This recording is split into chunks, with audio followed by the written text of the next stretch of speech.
الحمد لله رب العالمين والعاقبة للمتقين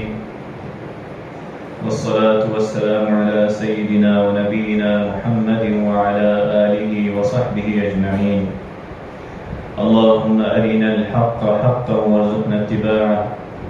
وأرنا الباطل باطلا وارزقنا اجتنابه. سبحانك لا علم لنا إلا ما علمتنا إنك أنت العليم الحكيم. أعوذ بالله من الشيطان الرجيم.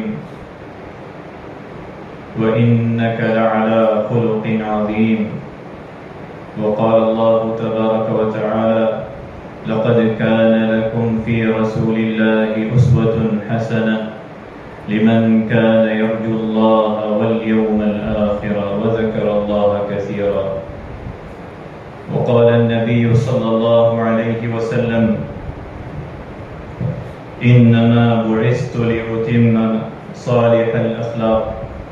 أو كما قال عليه الصلاة والسلام. وقال: أكمل المؤمنين إيمانا أحسنهم خلقا. وقال عليه الصلاة والسلام: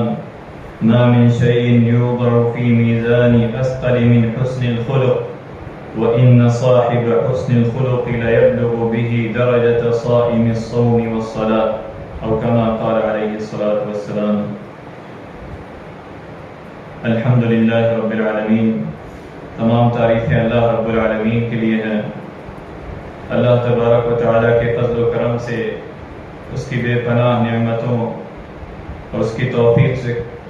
اللہ تبارک و تعالیٰ کے گھر میں اس مبارک گھڑی میں حاضر ہوئے ہیں. اللہ تبارک و تعالیٰ ہمارے تمام اعمال صالحہ کو اپنی بارگاہ میں قبول فرمائے، اور اللہ تبارک و تعالیٰ کا ہم پر سب سے بڑا یہ فضل و کرم کہ ہمیں مسلمان بنایا اور نبی کریم صلی اللہ علیہ وسلم کا امتی بنایا، اور ہماری دنیا و آخرت کی کامیابی اللہ رب العالمین نے اپنے کلام میں اور نبی علیہ الصلاۃ والسلام کی اسوہ حسنہ کی اتباع میں رکھی، اور آپ علیہ الصلاۃ والسلام کو آپ کے اسوہ حسنہ کو مکمل کر کے آنے والے قیامت تک کے لوگوں کے لیے پیش کر دیا کہ جو کامیاب ہونا چاہتا ہے، جو اللہ اس کے رسول صلی اللہ علیہ وسلم کو مانتا ہے، جو ان پر ایمان رکھتا ہے، جو اللہ کو کثرت سے یاد کرتا ہے اور آخرت پر یقین رکھتا ہے کہ ایک دن وہ آئے گا اعمال کا جہاں حساب کتاب ہوگا، تو اللہ تبارک و تعالیٰ نے ہمارے لیے نبی علیہ الصلاۃ والسلام کی اسوہ حسنہ کو مکمل ہمارے سامنے پیش کر دیا کہ یہ تمہارے لیے کامیابی کا ذریعہ ہے، یہ تمہاری انفرادی اور اجتماعی تمام معاملات میں تمہاری اسوہ حسنہ ان کے مطابق ان جیسی ہونی چاہیے آپ علیہ الصلاۃ والسلام کی، اور آپ علیہ الصلاۃ والسلام کے متعلق اللہ تبارک و تعالیٰ نے خود فرمایا کہ وَإِنَّكَ لَعَلَىٰ خُلُقٍ عَظِيمٍ، کہ بے شک وَإِنَّكَ لَعَلَىٰ، آپ صلی اللہ علیہ وسلم اخلاق کے بہترین نمونے، بہترین درجے پر فائز ہیں، چاہے وہ درگزر ہو، چاہے وہ برداشت ہو، چاہے وہ حلم ہو، چاہے وہ حقوق کی ادائیگی ہو، چاہے وہ اہل خانہ کے ساتھ ہو، معاشرے کے ساتھ ہو، ہر رشتے میں آپ علیہ الصلاۃ والسلام کی اسوہ حسنہ کو اللہ رب العالمین نے کمال درجے پر پہنچایا. وَإِنَّكَ لَعَلَىٰ خُلُقٍ عَظِيمٍ،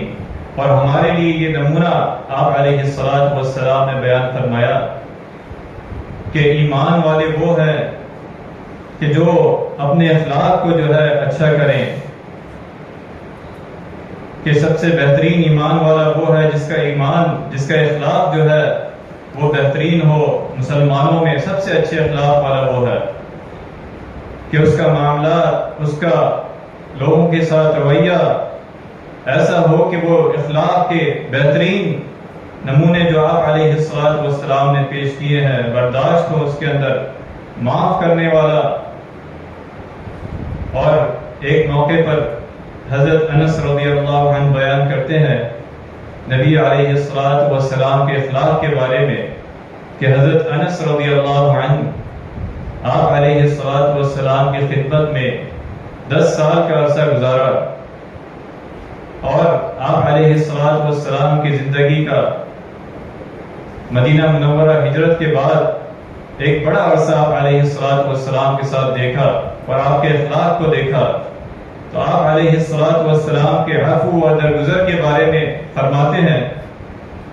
کہ ایک نجرانی آپ علیہ الصلوۃ والسلام کے پاس آیا اور آپ صلی اللہ علیہ وسلم نے چادر اوڑھی ہوئی تھی، تو اس نے سخت لہجے میں سخت انداز کے ساتھ آپ علیہ الصلوۃ والسلام سے وہ چادر کھینچی، جس سے آپ علیہ الصلوۃ والسلام کو تکلیف ہوئی، اور اس نے کہا یا محمد مرلی من مال الذی عندک من مال اللہ الذی عندک، کہ اے محمد صلی اللہ علیہ وسلم مجھے اس مال میں سے دینے کا حکم دو جو اللہ تعالیٰ نے تجھے دے رکھا ہے۔ سخت انداز سے جو صحابہ کرام رضی اللہ عنہم اجمعین کو سخت ناگوار گزرا،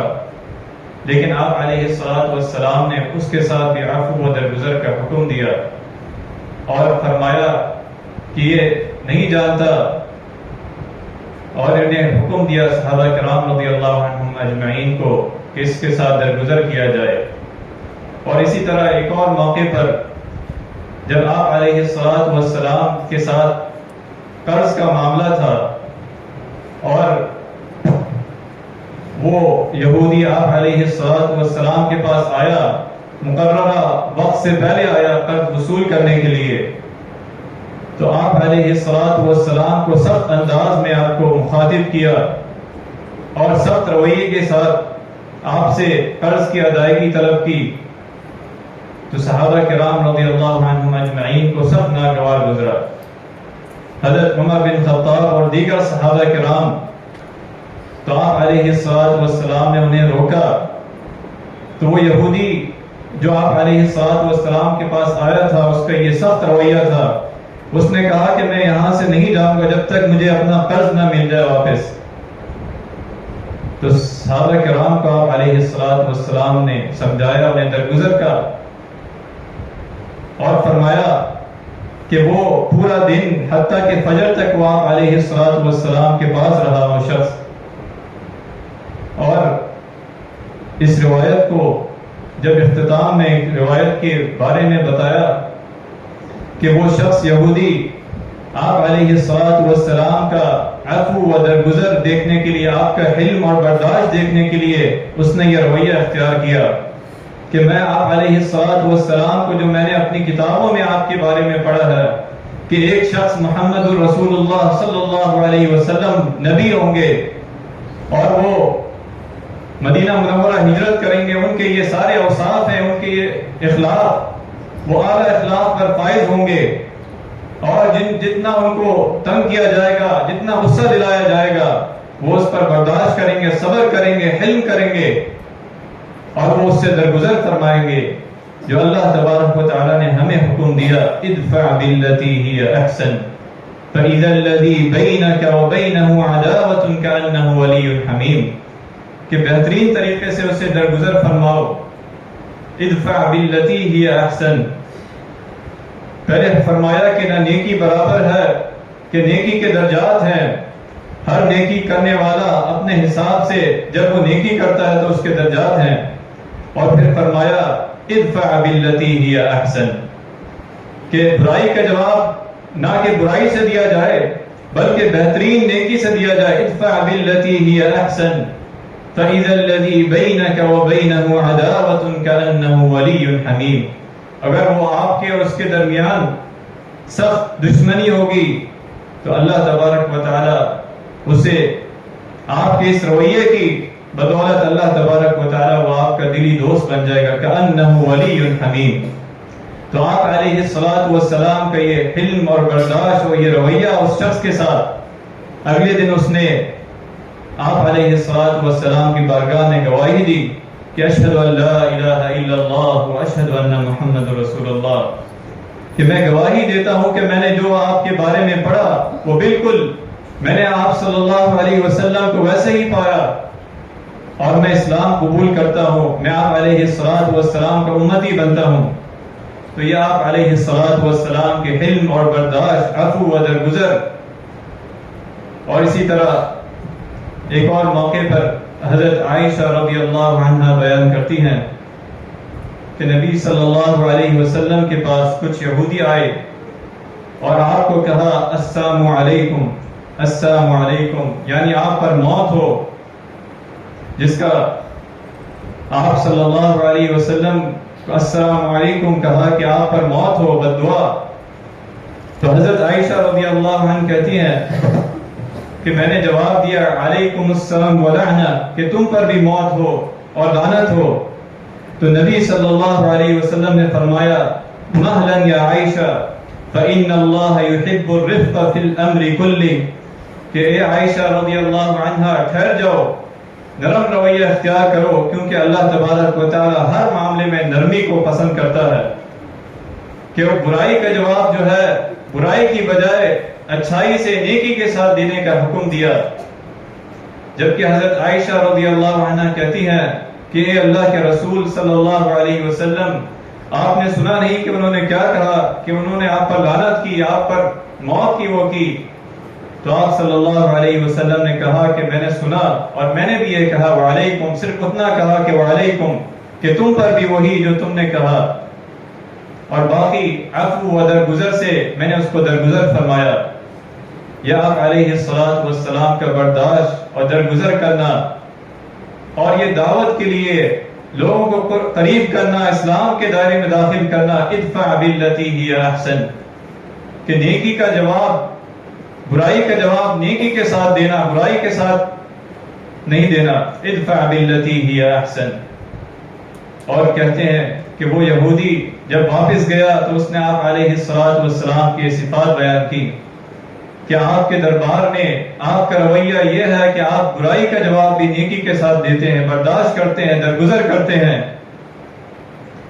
اور لوگوں کے ساتھ اچھے اخلاق کے ساتھ پیش آتے ہیں. حضرت جریر رضی اللہ عنہ کہتے ہیں ما حجبنی نبی صلی اللہ علیہ وسلم منذ اسلمت ولا رآنی الا تبسم فی وجہی، کہ نبی صلی اللہ علیہ وسلم کو جب سے میں نے اسلام قبول کیا ہے تب سے آپ علیہ السلام کو میں نے نہ کسی چیز سے منع کرتے ہوئے پایا، بلکہ حسن اخلاق کے ساتھ، مسکراہٹ کے ساتھ پایا. اور اسی طرح ایک اور روایت فرماتے ہیں کہ من یحرم الرفق یحرم الخیر، او کما قال علیہ السلام، کہ جو شخص نرمی اور مہربانی سے محروم کر دیا گیا ہے تو اس نے پوری نیکی جو ہے اس سے چھوٹ گئی، وہ نیکی سے جو ہے محروم کر دیا گیا. کہ جو شخص جو ہے نرمی سے محروم کر دیا گیا، درگزر سے محروم کر دیا گیا، تو وہ شخص جو ہے نیکی سے جو ہے وہ محروم کر دیا گیا. یا آپ علیہ السلام کی اسوہ حسنہ، جو ہمارے انفرادی اور اجتماعی معاملات میں ہمارے لیے اللہ اس کے رسول صلی اللہ علیہ وسلم نے جو آپ علیہ السلام کا عملی نمونہ پیش کیا، جو حضرت عائشہ رضی اللہ عنہا نے کہا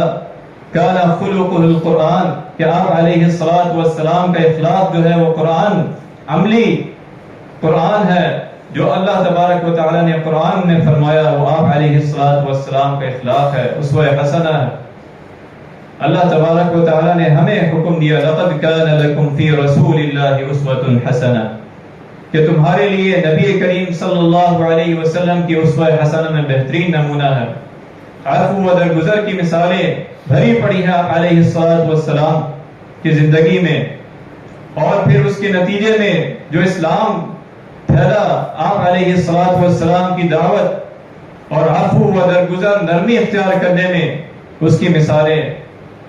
اسی طرح ایک اور موقع پر حضرت عائشہ رضی اللہ عنہا فرماتی ہیں آپ کے اخلاق کے بارے میں، جو آپ علیہ السلام نے کہا کہ تم میں سے بہترین وہ ہے جو اپنے گھر والوں کے ساتھ بہترین ہو، اور میں اپنے گھر والوں کے ساتھ سب سے زیادہ بہترین سلوک کرنے والا ہوں. حضرت عائشہ رضی اللہ عنہا بیان کرتی ہیں کان فی مہن اہلہ فاذا حضرت الصلاة قام الى الصلاة، کہ آپ صلی اللہ علیہ وسلم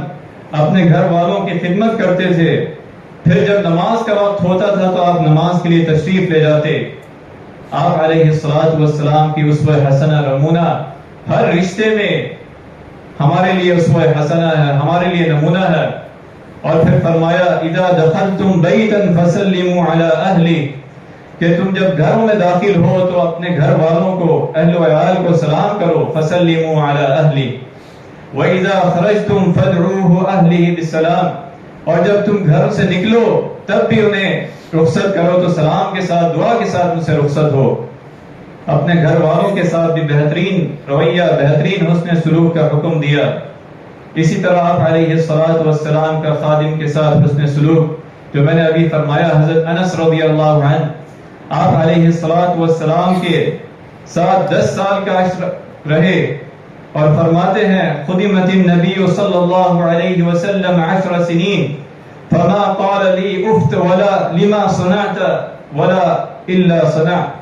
او کما قال علیہ السلام، کہ میں نے نبی کریم صلی اللہ علیہ وسلم کی خدمت میں 10 سال کا عرصہ گزارا. اس دوران آپ نے کبھی مجھے اف تک نہ کیا، نہ یہ پوچھا کہ یہ کام کیوں کیا ہے، اور نہ یہ کہا کہ یہ کیوں نہیں کیا. یا آپ علیہ السلام کا اسوہ حسنہ. اور فرمایا کبھی اپنے ہاتھ سے کسی کو نہیں مارا، نہ کسی عورت کو، نہ کسی خادم کو، بلکہ اس کے ساتھ درگزر فرمایا، اس کے ساتھ عفو والا معاملہ فرمایا. اور یہی حکم دیا امت کو، اپنے ماننے والوں کو، کہ اپنے خادمین کے ساتھ، اپنے ماتحتوں کے ساتھ درگزر کا رویہ اختیار کیا جائے. بچوں کے پر شفقت کی. بچوں کے بارے میں فرمایا، حضرت انس رضی اللہ عنہ کہتے ہیں ما رأيت احد كان ارحم بالعيال من رسول الله صلی اللہ علیہ وسلم. میں نے رسول اللہ صلی اللہ علیہ وسلم سے زیادہ بچوں پر شفقت کرنے والا کوئی نہیں دیکھا. کہ آپ علیہ السلام بچوں پر شفقت و مہربانی فرماتے اور بچوں کو اٹھاتے، انہیں بوسہ دیتے. کہ ایک موقع پر جب حضرت ابو ہریرہ فرماتے ہیں کہ آپ علیہ السلام نے حضرت حسن بن علی رضی اللہ عنہ کو جب بوسہ دیا تو اس وقت موقع پر موجود فرمایا کہ آپ صلی اللہ علیہ وسلم تو بچوں سے اس طرح محبت کرتے ہیں، میرے 10 بچے ہیں، میں اس طرح اپنے بچوں کو پیار نہیں کرتا، اس طرح محبت نہیں کرتا. تو آپ صلی اللہ علیہ وسلم نے فرمایا من لا یرحم لا یرحم، کہ جو رحم نہیں کرتا اس پر رحم نہیں کیا جاتا. کہ تم زمین والوں پر رحم کرو، آسمان والا تم پر رحم کرے گا. کہ تم اپنے بچوں کے ساتھ، اپنے ماتحتوں کے ساتھ حسن سلوک کرو، رحم سے پیش آؤ، محبت و شفقت سے ان کے ساتھ پیش آؤ. یا علیہ السلام کی اسوہ حسنہ. اسی طرح ادائیگی حقوق کے بارے میں آپ صلی اللہ علیہ وسلم نے فرمایا کان رجلا یداین الناس فکان یقول لفتاہ اذا رأیت معسرا تجاوز عنہ، کہ ایک شخص جو لوگوں کو قرض دیتا تھا اور جب قرض کی واپسی کے لیے اپنے نمائندے کو بھیجتا تھا، انہیں کہتا تھا کہ اگر کوئی تنگ دست ہو تو اس کے ساتھ درگزر والا معاملہ فرمانا، کہ اللہ تبارک و تعالی ہمارے ساتھ درگزر والا معاملہ فرمائے گا. تو آپ علیہ السلام نے فرمایا فلقی اللہ، جب وہ اللہ تبارک و تعالی سے ملا تو اللہ تبارک و تعالی نے اس کے ساتھ درگزر والا معاملہ فرمایا. کہ اس نے اپنی مخلوق کے ساتھ، اس کے ساتھ احسان کیا، حسن سلوک کیا. اور اس کے حسن سلوک کی بہترین مثال جب وہ قرض لینے کا بھی وقت آیا تو اس نے اس کے ساتھ حسن سلوک کے ساتھ اس کا حکم دیا. تو اللہ تبارک و تعالی نے ہمارے لیے نبی علیہ السلام کی اسوہ حسنہ بہترین نمونہ قرار دیا. اور آپ علیہ السلام نے فرمایا اثقل شیء فی میزان یوم القیامت الخلق الحسن، کہ قیامت کے دن ترازو میں سب سے زیادہ بھاری چیز حسن خلق ہوگا. کہ سب سے زیادہ اس کا اخلاق، جو آپ علیہ السلام کی زندگی کے مطابق اس نے لوگوں کے ساتھ معاملہ کیا. یہ ہمیں حکم دیا کہ اپنے اخلاق کو، اپنے تمام معاملات کو اللہ اس کے رسول صلی اللہ علیہ وسلم کے مطابق کیا جائے. اور فرمایا آپ علیہ السلام نے قل ان کنتم تحبون اللہ فاتبعونی یحببکم اللہ، کہ جو اللہ تبارک و تعالی سے محبت کرتا ہے وہ میری اطاعت کرے. تو آپ علیہ السلام نے فرمایا من احب سنتی فقد احبنی، کہ جو میری سنت سے محبت کرے اس نے میرے سے محبت کی، اور جو میرے سے محبت کری ومن احبنی کان معی فی الجنہ، کہ جو شخص میری اطاعت کرے، مجھ سے محبت کرے، اور میری محبت کی نشانی ہے کہ وہ اس پر عمل کرے گا، میرے اخلاق کے مطابق عمل کرے گا، میرے اسوہ حسنہ کے مطابق اپنی زندگی گزارے گا، تو وہ شخص میرے ساتھ جنت میں بھی ہوگا، دنیا بھی اس کی اچھی ہوگی اخلاق کی وجہ سے، اس کی معاملات کی وجہ سے، اس کے درگزر کی وجہ سے اللہ تبارک و تعالیٰ اس کے ساتھ رحمت کا معاملہ فرمائیں گے۔ کہ اللہ تبارک و تعالیٰ نے فرمایا فَبِمَا رَحْمَةٍ مِّنَ اللَّهِ لِنْتَ لَهُمْ وَلَوْ كُنْتَ فَضًّا غَلِيظَ الْقَلْبِ لَانفَضُّوا مِنْ حَوْلِكَ، کہ آپ علیہ السلام کو رحمت بنا کر بھیجا، وَمَا أَرْسَلْنَاكَ إِلَّا رَحْمَةً لِلْعَالَمِينَ، اور آپ علیہ السلام کی امت کو بھی یہ حکم دیا مَن يُطِعِ اللَّهَ وَالرَّسُولَ فَقَدْ فَازَ فَوْزًا عَظِيمًا، کہ جو اللہ اس کے رسول صلی اللہ علیہ وسلم کی اطاعت کرے اس نے کامیابی پا لی۔ وہ کامیابی دنیا کی زندگی میں بھی ہے، اور وہ کامیابی آخرت کی زندگی، ہمیشہ کی زندگی میں کامیابی ہے۔ فرما دیا کہہ دیں قُلْ هَٰذِهِ سَبِيلِي أَدْعُو إِلَى اللَّهِ عَلَىٰ بَصِيرَةٍ أَنَا وَمَنِ اتَّبَعَنِي، کہ یہ میرا راستہ ہے، یہ میری زندگی ہے مکمل، کہ جو اخلاق سے بھری ہوئی ہے، عفو و درگزر سے بھری ہوئی ہے، اپنے ماتحتوں کے ساتھ حسن سلوک سے بھری ہوئی ہے۔ جو اس کی اتباع کرے گا، جو اس راستے میں چلے گا، یہی راستہ ہے دین ہدایت کا، یہی راستہ ہے، سیدھا راستہ ہے۔ قُلْ هَٰذِهِ سَبِيلِي أَدْعُو إِلَى اللَّهِ عَلَىٰ بَصِيرَةٍ أَنَا وَمَنِ اتَّبَعَنِي، میں نے اس راستے پہ چلا، اور جو مجھے ماننے والے ہیں وہ اس راستے پر چلیں گے، اللہ رب العالمین ان سے راضی ہوگا۔ اللہ تبارک و تعالیٰ سے دعا ہے کہ جو آپ علیہ السلام کی اسوہ حسنہ سنے ہیں، اللہ تبارک و تعالیٰ اس پر عمل کرنے کی توفیق عطا فرمائے۔ اللہ تبارک و تعالیٰ ہمارے تمام معاملات کو، انفرادی اور اجتماعی معاملات کو نبی علیہ السلام کی اسوہ حسنہ کے مطابق بنا دے۔ وآخر دعوانا الحمدللہ۔